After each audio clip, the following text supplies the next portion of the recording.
அப்ப அதான் நடக்கிறதுதான் சொல்றேன். அப்ப இதெல்லாம் நம்ம வாழ்க்கையில டெய்லி பார்த்துட்டே வரும். அப்ப சுவாமிங்கிறவர் நமக்கு என்ன பண்றாரு அப்படின்னா, கஷ்டம் வந்தாலும் கோயிலுக்கு வரணும்னு கிடையாது, ஆத்மார்த்தமா சுவாமி நினைக்கலாம். இன்னொன்னு முக்கியமான விஷயம், சந்தாபுரியத்துக்கான காரணம் என்ன அப்படின்னா, இந்த பார்க்கடல் கடைகிறார். பார்க்கடலை கடந்தோட என்ன வருது? முதல்ல ஆழகால விஷம் வருது. அந்த ஆழகால விஷத்தை சுவாமி வருகிறார். ஏன்னா மீதி பேர்லாம் போயாச்சு, கொரோனா வந்தாச்சு, நம்ம ஓடணும் இல்லையா, எங்க போகணும் தெரியாம அப்போ ஏதோ கண்டுபிடிச்சு நம்ம ஊசியை போட்டு அடக்கி வச்சாங்க. அது மாதிரி சுவாமி அந்த விஷத்தை அடக்கிறதுக்கு என்ன பண்ணார்?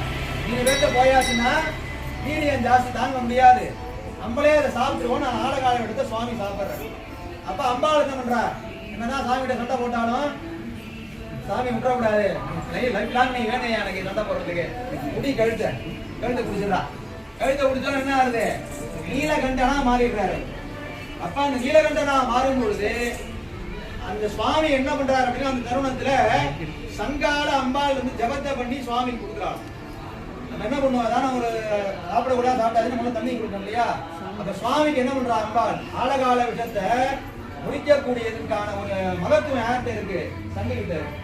இந்த சங்க ஜபம் பண்ணி சங்கல இருந்து இந்த அமிர்தத்தை கொஞ்சம் நிரப்பி சுவாமி கொடுக்குறான். அப்ப சுவாமி பருகிறான். என்ன ஆகுது? அவருக்கு விஷமானது முடிஞ்சு போகுது.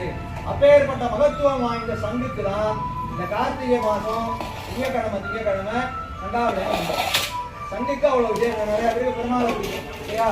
பெருமாள் அதிகமா போகும். ஏன்னா அவர்தான் பைசா உடனே அடி